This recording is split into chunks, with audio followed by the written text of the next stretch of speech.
Hi everyone. I hope आपको मेरी आवाज़ क्लियर सुनाई दे रही होगी।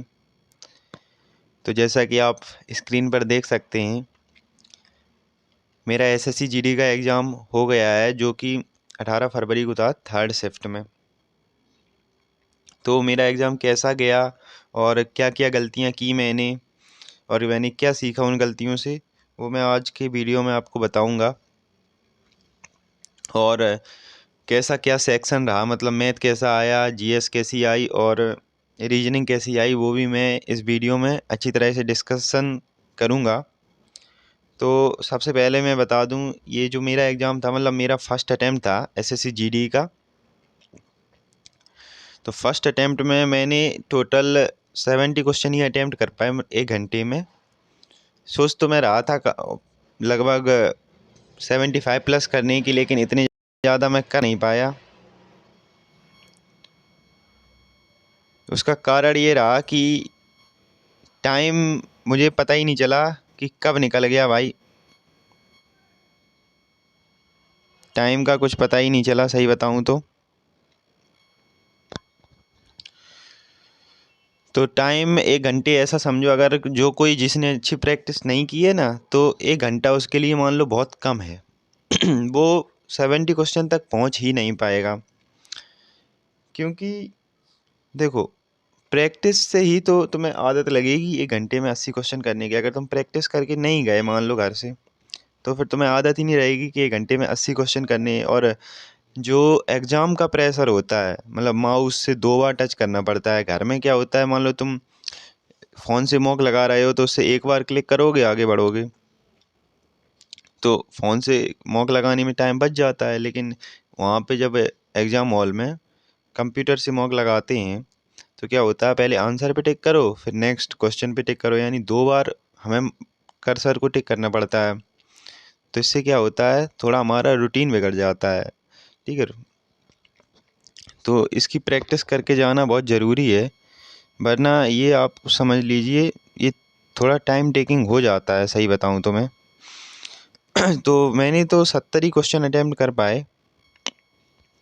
उसमें से भी मैं बताऊंगा किस सेक्शन से कितने किए और कैसा क्या रहा। तो चलिए अब हम शुरू कर लेते हैं। सबसे पहले हम रीजनिंग की बात करते हैं। देखो, रीजनिंग का सबसे पहले मैं बता दूं, रीजनिंग का क्या था। देखो, रीजनिंग मैंने प्रैक्टिस उतनी ज़्यादा नहीं करी क्वेश्चंस की, लेकिन अब मुझे समझ में आ गया कि अगर आप मैथ की प्रैक्टिस करते हो तो रीजनिंग को भी हल्के में मत लो। और रीजनिंग भी बहुत ज़रूरी है, इसकी भी प्रैक्टिस बहुत ज़्यादा से ज़्यादा क्वेश्चन लगाने पड़ेंगे। ठीक है, इसमें जो मतलब वैसे तो कहते हैं कि सिटिंग अरेंजमेंट नहीं आता है जब फास्ट पेपर करना होता है 1 घंटे वाला, लेकिन एसएससी जीडी में 2 सिटिंग अरेंजमेंट के क्वेश्चन आए थे। और एक तो 7 क्वेश्चन 7 लोगों वाला था, उसमें टाइम भी लगा थोड़ा सा। और एक मतलब लाइन में बैठाना था, रो में, वो भी टाइम टेकिंग था। और एक फिगर सीरीज वाला भी क्वेश्चन आया था, 5 मतलब फिगर दी थी, छठ भी पूछी थी। तो उसमें मतलब मैंने लगा तो दिया, लेकिन मुझे थोड़ा डाउट है कि कहीं गलत ना हो जाए। अब आंसर की ही बताएगी। और कोडिंग डिकोडिंग बहुत ज़्यादा थी। कोडिंग डिकोडिंग के क्वेश्चन ये समझ लीजिए, मुझे कोड समझ में ही नहीं आया भाई। पता नहीं क्यों समझ में नहीं आया बाबा। मुझे पता चल गया क्यों समझ में नहीं आया, क्योंकि मैंने प्रैक्टिस नहीं की ना उतनी। प्रैक्टिस करके जाते हैं, मतलब प्रैक्टिस का इन द सेंस कि पता रहता है कि कौन कौन सी ट्रिकें अप्लाई होती हैं, क्योंकि भूल जाते हैं ना बार बार कि कौन सी ट्रिक इसमें अप्लाई होगी। अगर आप मान लो पढ़ के नहीं गए, तो आप भूल जाओगे कि इसमें कौन सी ट्रिकें अप्लाई होगी। तो यही मुझसे हुआ। तो मैं 20 में से 20 तो नहीं कर पाया रीजनिंग में, 18 ही कर पाया मैंने। कोडिंग डिकोडिंग के मेरे 2 क्वेश्चन छूट गए, और क्या पता आंसर की में पता ही चलेगा अब गलत हुआ है या कुछ नहीं हुआ है। एक, क्योंकि मुझे एक ऑड वन आउट वाले में डाउट भी था। तो अब बस यही है, मैंने यही सीख लिया कि चैप्टर वाइज प्रैक्टिस करनी है, मतलब ज़्यादा से ज़्यादा क्वेश्चन लगाने हैं, और लॉजिक को एक कॉपी में नोट जरूर करना है। ठीक है, मतलब ऐसे कोडिंग रिकॉर्डिंग में लॉजिक फिक्स होते हैं ना, कौन सा लॉजिक इसमें लगेगा। और तो, तो वो मतलब पता होने चाहिए पहले से, इस तब तुम दिमाग लगा पाओगे। जैसे कि क्वेश्चन ये था कि उसमें नंबर ज़्यादा थी, कोड स्मॉल था। तो अब मैंने पहले तो पढ़ा था कि अगर कोड बड़ा हो नंबर और उसका कोड छोटा हो तो क्या करते हैं, लेकिन उस समय एग्ज़ाम हॉल में क्लिक नहीं किया क्योंकि वो मैंने दोबारा उस पढ़ के नहीं गया ना, इसी वजह से। तो रीजनिंग भी हल्के में नहीं लेना है, रीजनिंग भी आपके नंबर या आपको बहुत पीछे कर सकती है, यही मैंने सीखा है। ठीक है, आप लोग भी कुछ सीख सकते हैं इससे। चलिए अब मैथ की बात करते हैं। मैथ में क्या हुआ,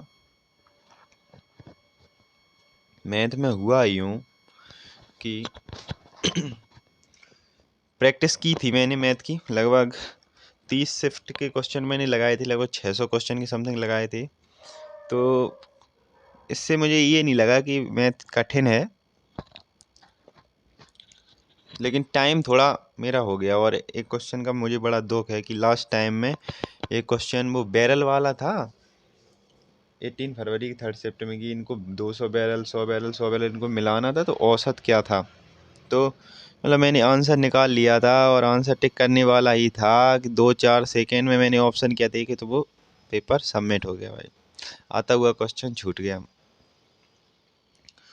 तो मतलब मैंने 19 ही कर पाया, एक छूट गया। और क्या बताऊँ, इतनी सिली मिस्टेक की मैंने ना जो कोई कर नहीं सकता यार, यही सिली मिस्टेक सी तो हमें पीछे कर देती हैं। एक क्वेश्चन मेंसुरेशन का आया था, मेंसुरेशन मैंने सब पढ़ लिया था, लेकिन वहाँ एग्जाम हॉल में समचतुर्भुज का क्षेत्रफल पूछा था। आप बताइए कोई भी व्यक्ति इसमें कैसे गलत कर सकता है, लेकिन मुझसे सिली मिस्टेक हो गई यार। मतलब क्षेत्रफल मुझे नहीं आया और मैं गलत लगा के आ गया, क्या ही कह सकते हैं भाई। समचतुर्भुज का क्षेत्रफल नहीं आया, तो मतलब इससे मैंने ये सीख लिया कि 2D डायमेंशन मतलब मेंसुरेशन को तुम इग्नोर नहीं कर सकते, मेंसुरेशन पढ़ना है। ठीक है, एक क्वेश्चन सीआई का आया था, काफ़ी अच्छा था। मतलब उसमें वही पूछा था, एक आदमी के 2 बेटे हैं, पहले बेटे को इतना इतना, तो कितना पहले बेटे को मिलेगा। तो मैं जिससे पढ़ता हूँ उसने मतलब बता दिया था कि ये क्वेश्चन आ रहा है, और प्रैक्टिस 17 तारीख को मैं प्रैक्टिस भी कर रहा था, तो प्रैक्टिस में क्वेश्चन आ गया था, इस वजह से वो मैंने जल्दी कर लिया, वरना वो मुझे नहीं लगता मैं कट कर पाता, क्योंकि एग्ज़ाम का प्रेशर ज़्यादा होता है ना, सोच ही नहीं पाते हम वहाँ पे। घर पे तो क्या है, अगर नहीं आ रहा है तो सोच सोच के कर लेंगे थोड़ा टाइम लेके, लेकिन वहाँ थोड़ी कर पाएंगे। एक परसेंटेज का क्वेश्चन था, काफ़ी अच्छा था। वही उसमें क्या होता है, पहले कह देते हैं इतनी परसेंट जनसंख्या पुरुष है, फिर कह देते हैं इतनी परसेंट में से भी इतने परसेंट साक्षर हैं, फिर पूछ लेते हैं निरक्षर कितना है। तो उसमें मुझे थोड़ा टाइम लग गया था, पहली बार में तो आया ही नहीं। बाकी मैथ में जिसकी प्रैक्टिस अच्छी होगी वही कर पाया होगा, नहीं तो छूट गया होगा, क्योंकि था थोड़ा लेंदी टाइप का था। प्रैक्टिस अच्छी होगी तो कर लिया होगा, वरना टाइम टेकिंग था। तो मैथ में मेरा भी यही हाल है, ये गलत कर दिया, अब क्या कहूँ। अब मैथ में मैं यही सीखा है मैंने कि चैप्टर वाइज प्रैक्टिस और करनी है, बाकी तो मैं कर रहा हूँ। और वही है भाई, प्रैक्टिस ही आपको फास्ट बना सकती है, क्योंकि घर में प्रैक्टिस करने से और एग्ज़ाम हॉल में सवाल करने से बहुत अंतर है। तो यही मैंने मैथ से सीखा भाई। और अब जीएस की बात कर लेते हैं। जीएस तो भाई देखो वैसी ही थी, एसएससी की जैसी होती है हमेशा। जीएस में कोई फ़र्क नहीं था, एसएससी जीएस एकदम बहुत बढ़िया पूछती है, चाहे वो एमटीएस हो चाहे वो कुछ हो।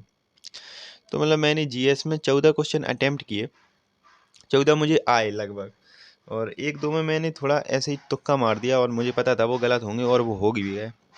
एक क्वेश्चन था बिहू का, तो उसमें पूछा था कटी बिहू का दूसरा नाम क्या है। ठीक है, तो मैंने गलत कर दिया, उसका आंसर रोंगाली था, मैंने पता नहीं कटी लगा दिया जाने क्या लगा दिया, तो वो मेरा गलत हो गया। और एक क्वेश्चन था ओली जेरांग जो सत्रिया की डांसर है, का किस राज्य से संबंध है।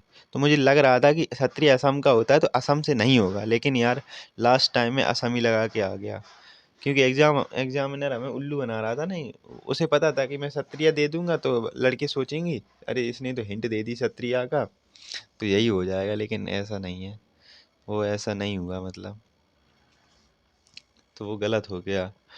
और एक क्वेश्चन था कौन सा, हाँ सब सर्वश्रेष्ठ झांकी, तो उसमें पूछा था मानस खंड सर्वश्रेष्ठ झांकी कौन सी है। अब देखो मानस सुन के मेरे दिमाग में सीधा उत्तराखंड आया था, ठीक है मानस, ठीक है मानस ताल झील है, लेकिन यार तो वही तो बात है ना, एग्जाम हॉल में कन्फ्यूजन हो जाती। फिर दिमाग में थोड़ी देर बाद उत्तराखंड लगाने के बाद दिमाग में पता क्या आया कि मानस तो असम में भी है और ऑप्शन में भी असम था। अब बताओ यार, हो गया कन्फ्यूजन और असम लगा के आ गया मैं, उसका आंसर यार उत्तराखंड ही था, बताओ। ठीक है। करंट अफेयर से एक क्वेश्चन आया था मार्च 2024 में, वो कौन केरल कैडर का कोई आईपीएस आईएएस है, कौन सा वो इसको पद मिला है। पॉलिटी से क्वेश्चन था कि मंत्रिपरिषद किसके प्रति उत्तरदायी होती है, और मौलिक कर्तव्य एक था, मौलिक कर्तव्य किस देश से लिए गए हैं। ठीक है। हिस्ट्री से भी दो क्वेश्चन थे कि जैसे मौर्य वंश के बाद कौन सा वंश आया। ठीक है। और कौन सा था, हाँ यही कुछ था। एक ज्योग्राफी से था कि जेट स्ट्रीम कहाँ से आती है, मतलब है ना, भूमध्य सागर से। एक पूछ लिया था कि ब्रीदलेस किसका एल्बम है, शंकर महादेवन का। ब्रीदलेस ही मैंने सुन रखा था इसलिए मुझे आ गया, इंग्लिश में मैंने क्वेश्चन ट्रांसलेट किया तो ब्रीदलेस दिखा मुझे, तो समझ में आ गया कि ये शंकर महादेवन का है भाई। ठीक है। एक क्वेश्चन था पीएम मुद्रा योजना किस लिए लॉन्च की, मतलब मुझे कन्फ्यूजन था कि वित्त मंत्री ने की या पीएम मोदी ने की, तो फिर मैंने वो किया नहीं। और एक क्वेश्चन था कि एशियाई खेलों की मेज़बानी भारत ने अंतिम बार कब की, तो ये मैंने जब मान लो पढ़ लिया था 1951 1982, तो 1982 फिर मैंने कर दिया था। और एक पूछा था कि 37वें नेशनल गेम गोवा में हुए थे, तो उसका वो क्या था, लाइन क्या थी, टैग लाइन। तो उसमें दो ऑप्शन थे जिसमें मैं पास रहा था, एक तो रेडी गेट सेट गोवा और एक था गेट सेट गोवा, लेकिन फिर मुझे लगा गेट सेट गोवा ही सही होगा, मतलब रेडी सही नहीं लग रहा था इसलिए। एक था रोजगार योजना वाला क्वेश्चन, उसमें यार एलिमिनेशन से पता है दो ऑप्शन तो एलिमिनेट हो गए, लेकिन दो ऑप्शन में पहले का सेकेंड ही था, तो फिर कन्फ्यूजन हो रही थी, लेकिन मैं फर्स्ट ही करके आया। अब देखते हैं गलत होता है या सही। मतलब टोटल 14 अटेम्प्ट किए थे, अब उसमें से कुछ गलत भी हो गए, तो देखते हैं कितने सही निकलते हैं। बाकी जीएस का तो यही हाल है। और हिंदी का क्या कहूँ, हिंदी मैंने बिल्कुल नहीं पढ़ी थी।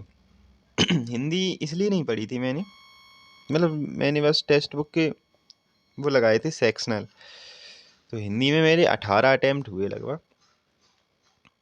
एक दो क्वेश्चन नहीं आया मुझे, एक गद्यांश में नहीं आया और एक स्टार्टिंग में ही था, इसका क्या अर्थ हो सकता है वो नहीं आया। देखते हैं कहीं हिंदी में गलत भी होता है क्या।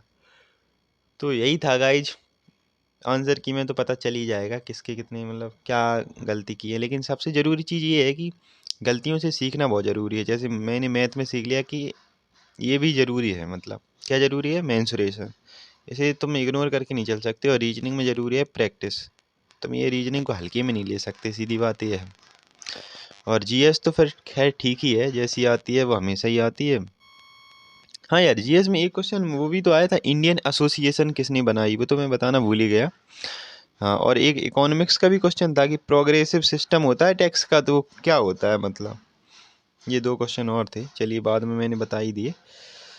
ठीक है guys, thank you. I hope आपको मेरा रिव्यू अच्छा लगा होगा, आपको कुछ सीखने को भी मिला होगा। थैंक यू गाइज, मिलते हैं नेक्स्ट वीडियो में, तब तक के लिए जुड़े रहिए हमारे साथ। Thank you. और अगर अच्छा लगा हो तो प्लीज़ चैनल को सब्सक्राइब कर देना गाइज।